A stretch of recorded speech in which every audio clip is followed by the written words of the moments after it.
Hi everybody and welcome back to LL Sports TV. Hope you're all doing well. Well. What can we say about that?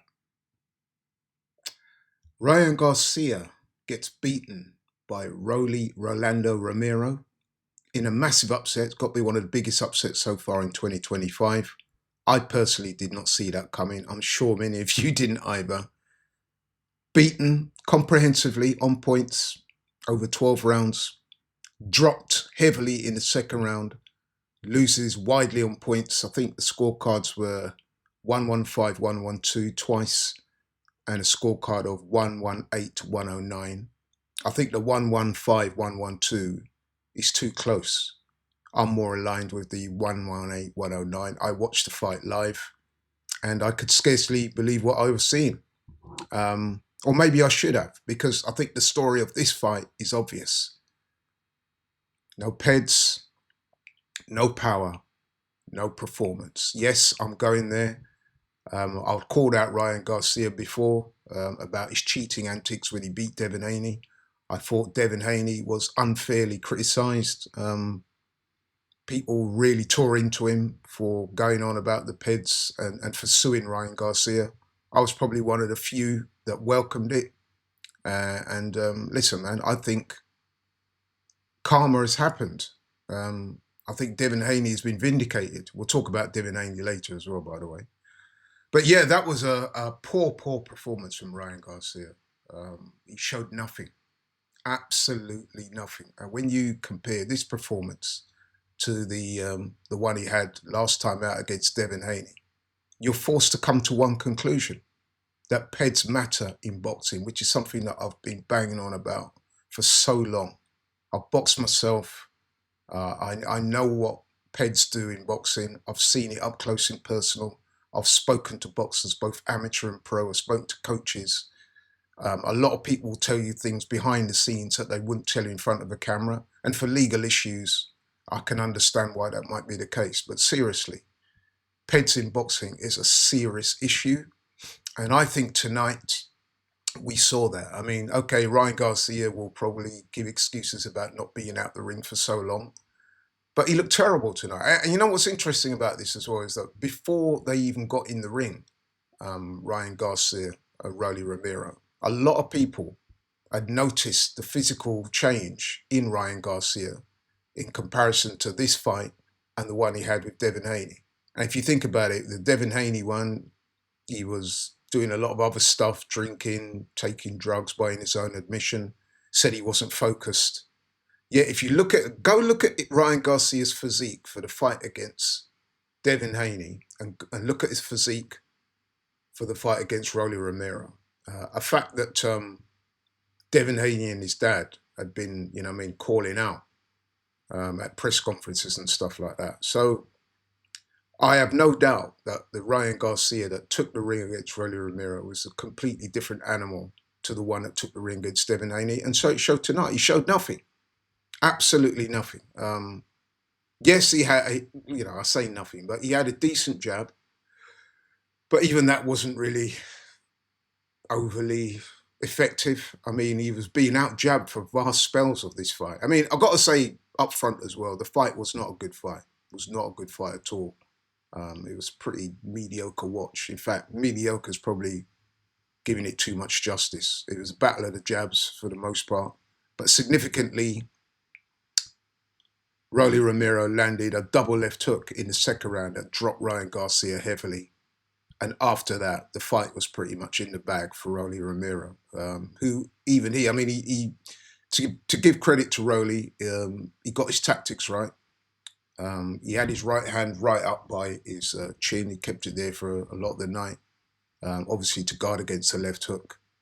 So he didn't get hit that much clean with the left hook. And when he did, he took it easily. And Rolly is not a man that's known for his punch resistance or his punch tolerance. He's been dropped quite a few times in his career.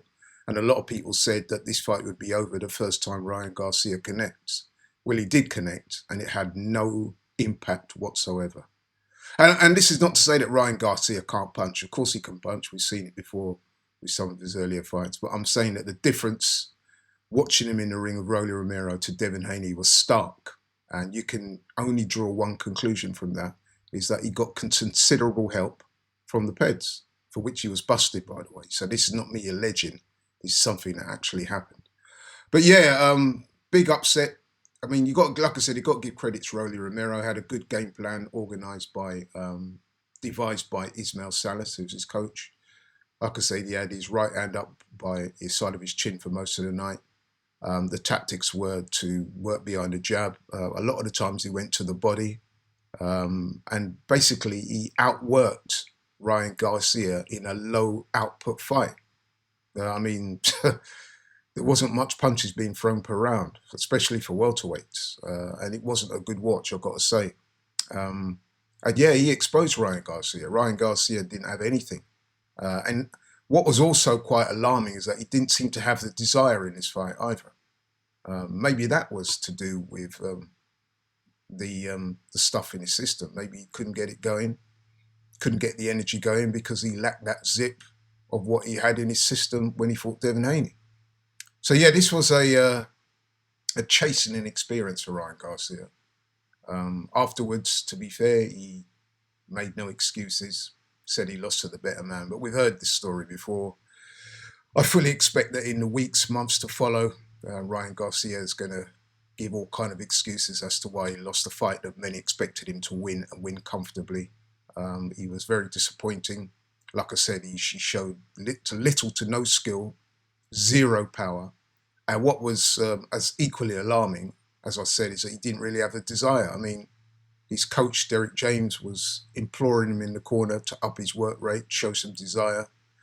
He started to try and call upon some motivational factors to do with his family and doing it for his family and stuff. None of that seemed to work. Ryan Garcia in the corner seemed to almost accept his fate after the second round. Very disappointing, especially when you consider that he was supposed to win that fight against Rolly Romero and go on to fight Devin Haney in a much publicised rematch, which they hoped was going to pull in the numbers. Well, after tonight, I'm not even sure if people want to see that fight because Ryan Garcia was really poor. Devin Haney, who I'm going to do a video about later, he did not impress either. I mean, he won his fight and won it comfortably, but it wasn't an impressive performance. I've got to say, Devin looked a bit gun-shy in his fight. But then so did Ryan Garcia. He looked gun-shy too, because after round two, you could see he didn't really want to know. He was trying to box behind a jab that he threw every, 20, 30 seconds or whatever. Falling short, not landing properly. Didn't throw many right hands. Tried the left hook.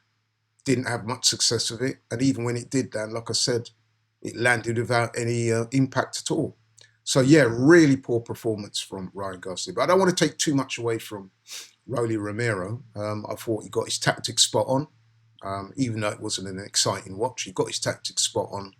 He boxed with discipline. And he well won it. He won it at a canter. I mean, I had it something like 9 rounds to 2 with 1 even. He won it clearly, won it easily. Didn't have a mark on him after the fight. Was barely breathing hard. And didn't even look that surprised by it. I mean, I know these two have history. They sparred, I think, something like 8 years ago. And so the story goes that Rolly got the better of Ryan on that occasion. But, sparring is sparring. The momentum coming into this fight was that Ryan Garcia was going to beat Rolly Romero easily, and then we were all going to get set for a rematch between him and Devin Haney. Whether that rematch goes ahead now, I'm not so sure. Apparently contracts have been signed. But after tonight, it's not just the loss, it's the way you lose in boxing. I'm not sure there'll be that clamour for that fight. But definitely the moral of the story, certainly of this video, will be no PEDs, no power, no performance. Thank you very much for watching LL Sports TV. Really appreciate it. If you're new to the channel, please like, share and subscribe. Thank you so much again. I'm out. Take care.